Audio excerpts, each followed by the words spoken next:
Yeah, everyone, welcome to Capybellum. I just played an interesting game that I wanted to share. Here's our initial lineup. I ended up going for the Giant Specialist. I've been playing around with Sabertooths a lot lately.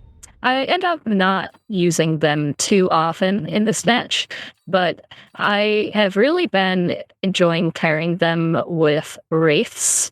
I've recently seen a good amount of YouTube content showing off that combo. I think it's very effective. I think they work well together. The Sabertooths have some heft to them, so they can tank for the Wraiths while the Wraiths chaff clear. And then the Sabertooths have pretty good single target damage. So they make good use of that chaff clear. I went for a very chaff-heavy round 1. I did not expect to win with this setup, but I really wanted to be prepared for the future. This leaves me open to adapt to what my opponent's going to play, because these deployments, they'll never go bad. Having some late things is useful in every point of the game. But as you can see, my opponent's chaff clear is fantastic. Whenever you pair sledgehammers with another chaff clear unit, that's sort of like having 1.5 chaff clear units in my mind. I think sledgehammers do a very good job clearing out early game chaff, especially if you place them vertically. Horizontally, they tend to do better single target damage, but when they're vertical, they'll sort of cascade and shoot over and over at a line of chaff and do a good job clearing them. So here's our drops. I end up going for the Wraith. Like I said, I've been enjoying pairing it with the Sabertooth. I think the Arclight is also a very good consideration. Multi-deployments early on are very, very good because both you and your opponent are limited mostly by the amount of deployments you have every round, right? So just getting multiple units lets you put pressure on multiple sides of the board. That said, this race is great, and so I'm going to make a strong side. I'm going to develop more chaff on the left. I'm saying I want to win the left. My opponent has the same idea. We end up in a little bit of a mirror match here. It's very common when a Wraith shows up early that people are going to take it. It's just a fantastic unit. It's not as popular in Standard as it is in aggro, because it's kind of slow and it has limited range. But since we're in this mirror match, I think it's a smart choice from both of us. And as you can see, not really working out in my favor because I had a bunch of chaff on my strong side, but my opponent has a Wraith ready. The Wraith just makes easy work of all these crawlers. Once again, we get a shield airdrop, and I'm thinking I'm gonna put it in the front because the Wraith doesn't do a lot of single target damage. This should do a good job keeping my chaff alive a little longer, keeping it a little more relevant. And I'm just gonna put a Wraith on the other side. I am losing a fair amount of health already. I am worried about that. It's only round 3, and I am missing 1/3 of my health. But I go for a pull on the deep flank on the left. I just want to distract some units. I want that Wraith to be running into the back just to clear those fangs, and then it'll be out of position when my army shows up, hopefully.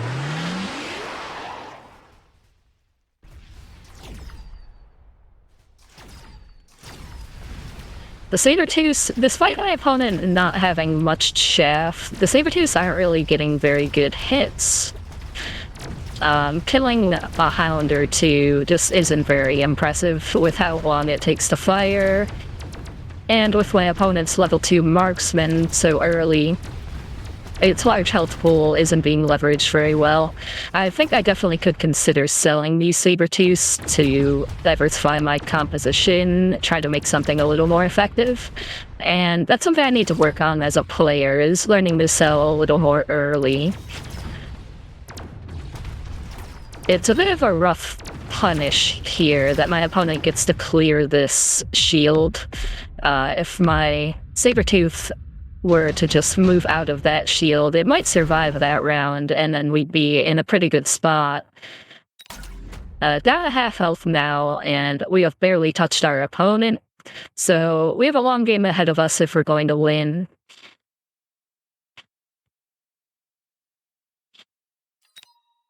Just doing some thinking here. I think Nano Repair Kit is great for making like a hyper carry unit. This Wraith on my left side, I essentially want it to be my hero unit. Unfortunately, his Wraith already has a level up, so I'm behind. I want to stop that Wraith from leveling up, so I am going all in on a bunch of Phoenixes here. I don't really care if I don't win this round, if they just crush the right side. Just all that matters to me is we stop that Wraith from leveling up. We need to even the playing field.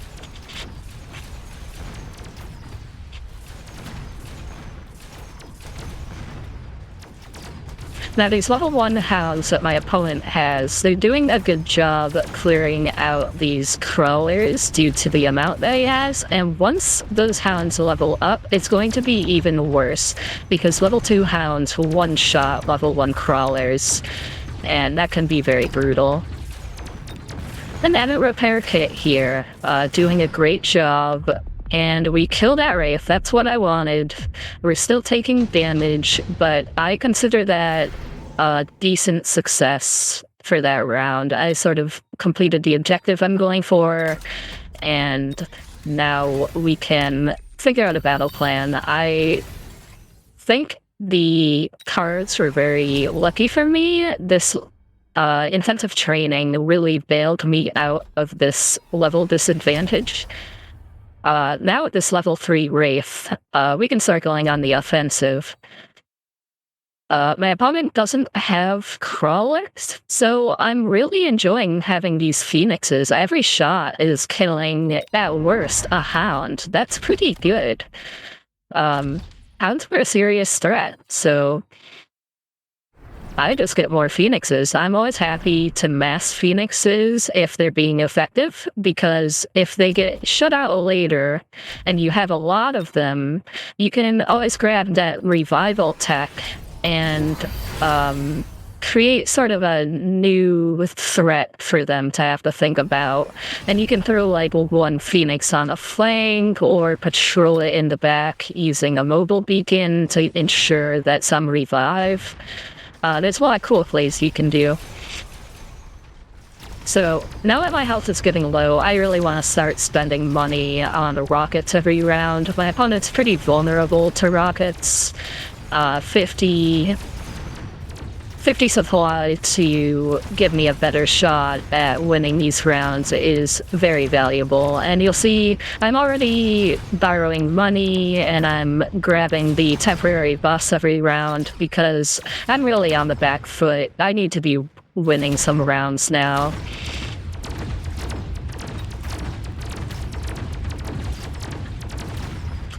Look at this silly Wraith versus Wraith battle, both just regenning.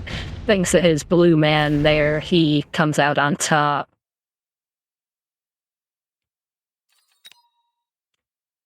Now, I'm in a tough spot here, but what I'm thinking is I just need to be more tanky. These crawlers are not cutting it. Those Wraiths can just chew through them easily, and this is dangerous because if my opponent were to go into like more marksman this round, more single target damage in general, I could really be punished for going rhinos here.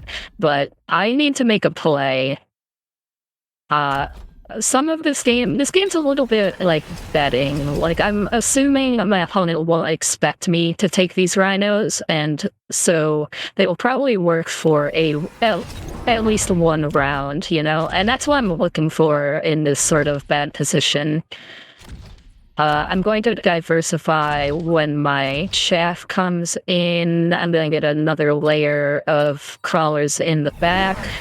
And now I'm just tanking out, because I have all these phoenixes. I have the DPS set, and the Wraiths are doing a good job chaff clearing. I just need to keep them alive so that they can do their job. The shield in the back, I think, does a great job of distracting a lot of his army. That is a ton of HP that he needs to chew through before those units are relevant. And check out these rhinos, doing a good job tanking those Vulcans. I think Vulcans were a little ambitious for my opponent. He already had amazing chaff clear with these Wraiths. He could just go into more Wraiths. Picking up maybe with the Phantom Rays would have been more appealing for me personally.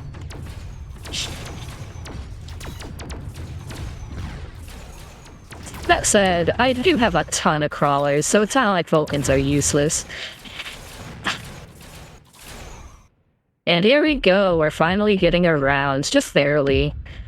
And now we need to keep the pressure on, so I'm going to be playing for tempo for the rest of the game. I am going to be borrowing money, I'm going to be using deployables. I do not want to lose another bad round. That would be game over if enough survives. And with those Vulcans, there's a lot of damage threatened on this board. This is one-shot territory. Armor enhancement looks very appealing. There's a lot of low damage attacks coming out with the Vulcans, the Wraiths, the Hounds.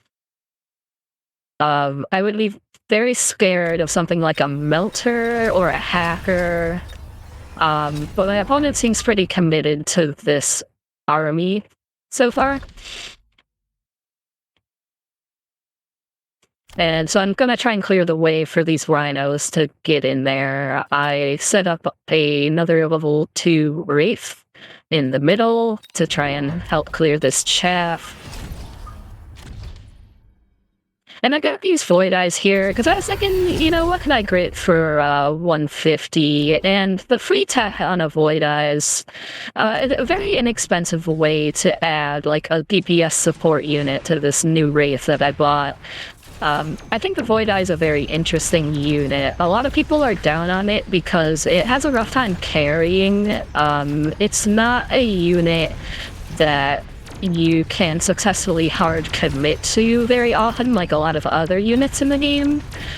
But I love it as like a budget option to get a lot of damage cheap, just like for a round or two. And this armor on the rhinos is doing a great job. Look at him go. My hero.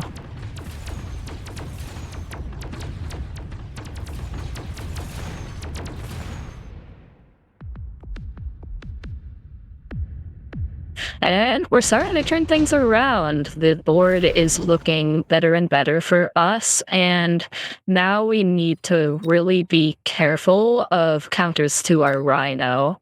So now the rhinos were our tanks. Now I want to think about tanking for our tanks. So I'm going to make them beefier. I am going to threaten more sides of the board, so if they place like a Melter in the middle, there's still other parts of the board being threatened.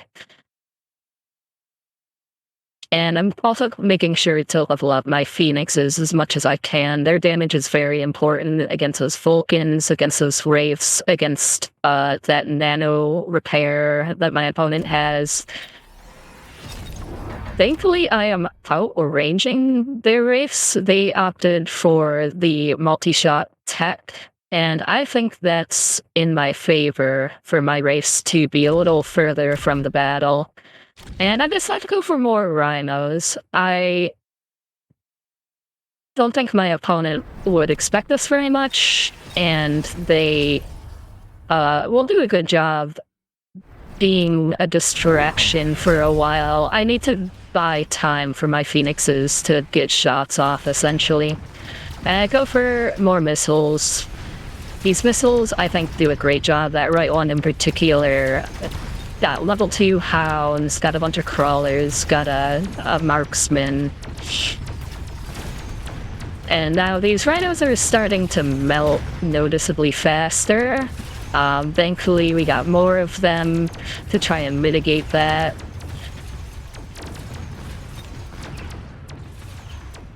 And that level 3 rhino, that armor really adds up, and that extra HP from the item. Very happy with that guy. And now look at that, we're in the lead. So my big thought is, if he enters these rhinos, I'm gonna crumble. So now I'm going to defend my rhinos with another tank unit. I'm grabbing these steel balls. I'm gonna grab mechanical division, make sure to level up my carry Wraith. Use a shield trick again. That really bought a lot of time last time.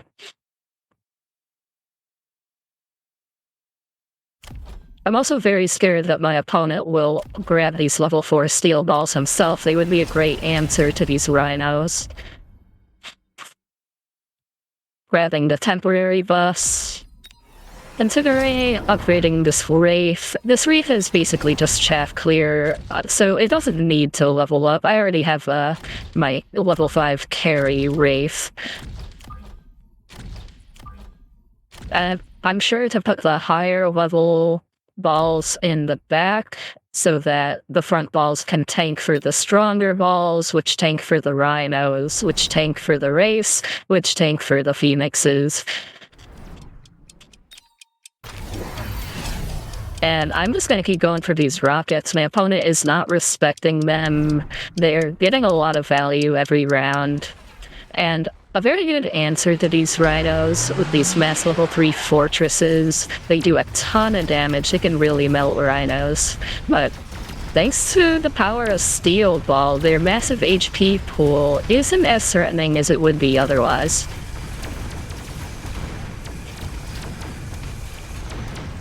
See, that level 3 rhino, who was a hero last round, really bit the bullet quickly there. But with all of these steel balls, we're able to chew through the fortress in the middle.